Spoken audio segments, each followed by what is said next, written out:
They call them cult films for a reason. Welcome to Watch Mojo, and today we're counting down our picks for another top 10 funniest movies so bad they're good. Before we begin, we publish new content every day, so be sure to subscribe to our channel and ring the bell to get notified about our latest videos. For this list, we're ranking films that have developed a cult following for their entertainment value, despite having the subjective reputation for being bad. Sometimes the films in question will suffer from micro-budgets, or at other times be bloated Hollywood blockbusters. However, these films should, above all else, be entertaining, if even not for their intended reasons sometimes. Oh, and since we'll likely be discussing behind-the-scenes info here, a spoiler alert is now in effect. Number 10. Deathbed, the bed that eats. I'm very tired. Maybe I should go to sleep now, and then you two can have the bed tonight. What are you gonna do tonight? The first movie on our list is one stylistically stuck somewhere between the art house and the grindhouse. Deathbed, the Bed That Eats was the only film from writer-director George Barry, and uses a 4-course meal allegory to narrate a surreal and dreamlike horror tale. Deathbed has achieved cult status over the years due to its strange special effects and even stranger acting styles, as it describes how a demonically possessed bed wakes every 10 years to claim human victims. What?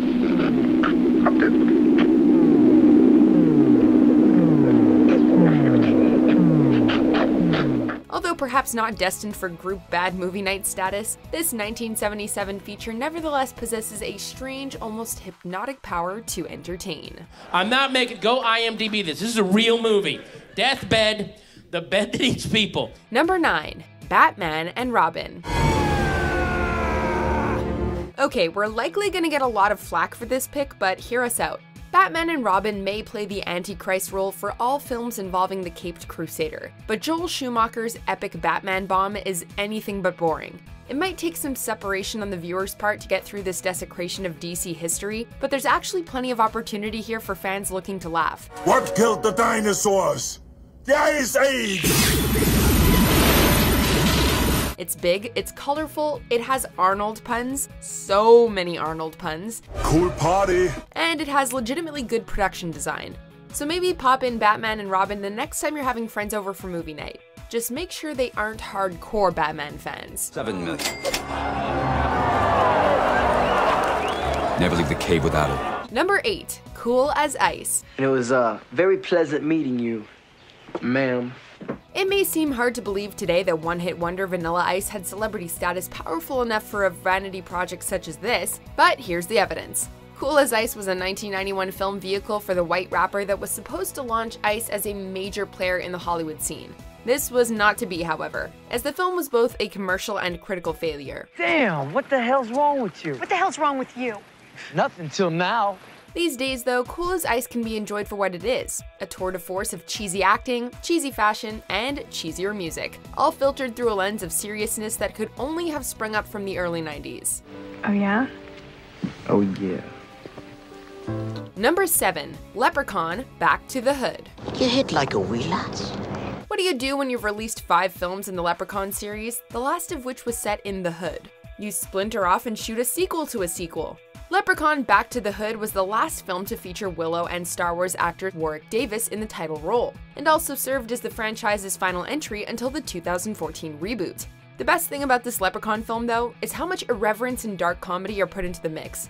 The filmmakers here know what kind of movie this is and laugh along with the audience, while Davis goes back into the urban jungle for more mayhem and mischief. I banish thee forth of Satan!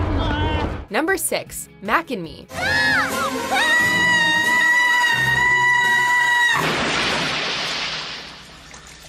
We all know that rip-offs and cash grabs are nothing new, especially in the world of Hollywood, but this one was just so obvious.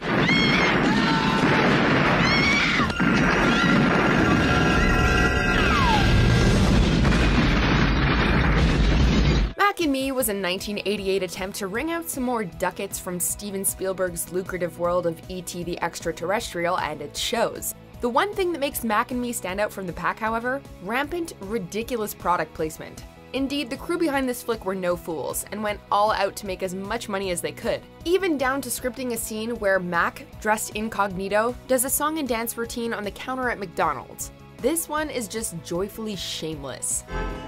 You're out there all alone, but you're not a stranger.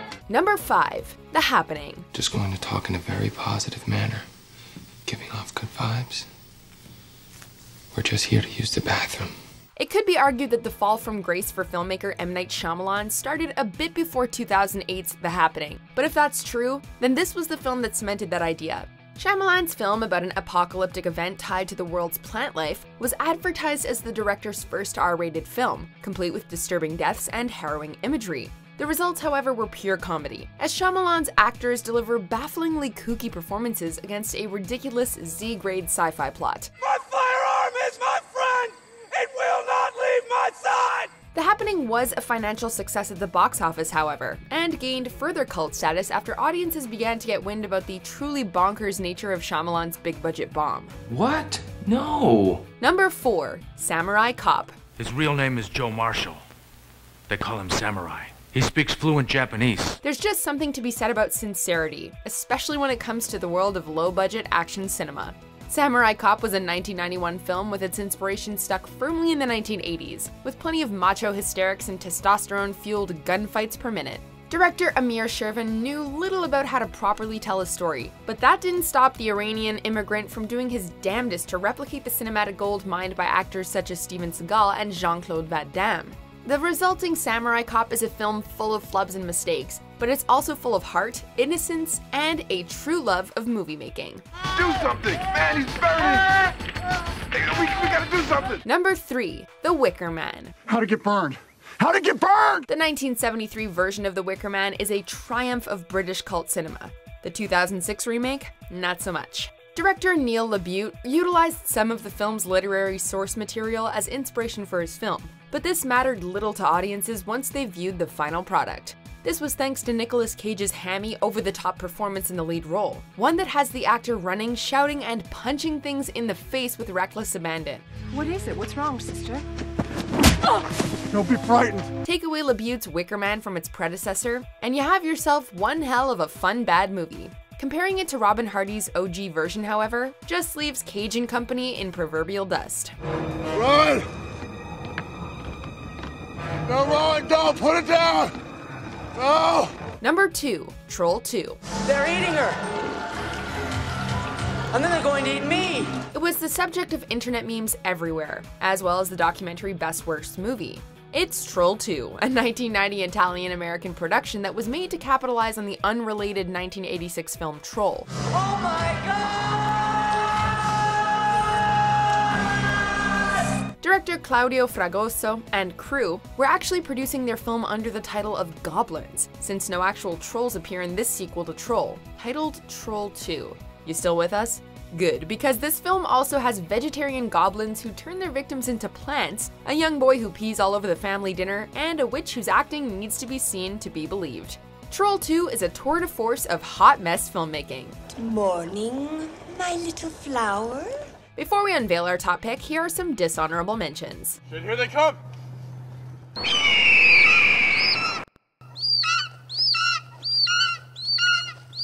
While you were still learning how to spell your name, I was being trained to conquer galaxies. Can your heart stand the shocking facts about grave robbers from outer space? I cannot, yet I must. How do you calculate that? The inhabitants of the Earth have been made drunk with her blood. Number 1. The Room. Bullshit, I did not hit her. I did not. Oh, hi, Mark. You know it, you love it. Or maybe you hate it. Either way, there's no ignoring The Room, no matter how hard you try. The film was written, produced, and directed by Tommy Wiseau, a mysterious eccentric who delivers one of the most head-scratching performances ever as the lead in this cringeworthy romantic drama. You are tearing me apart, Lisa! The Room was relatively obscure when it quietly debuted back in 2003, but word spread quickly about how the film could possibly be the worst ever made. To his credit, Wiseau seems to have taken much of the film's criticism in stride, making The Room something that can be viewed as one of the strangest and unintentionally hilarious bad movies. Shut up! It's over! It's not over. Everybody betrayed me. I fed up with this world. Do you agree with our picks? Check out these other great clips from WatchMojo, and be sure to subscribe and ring the bell to be notified about our latest videos.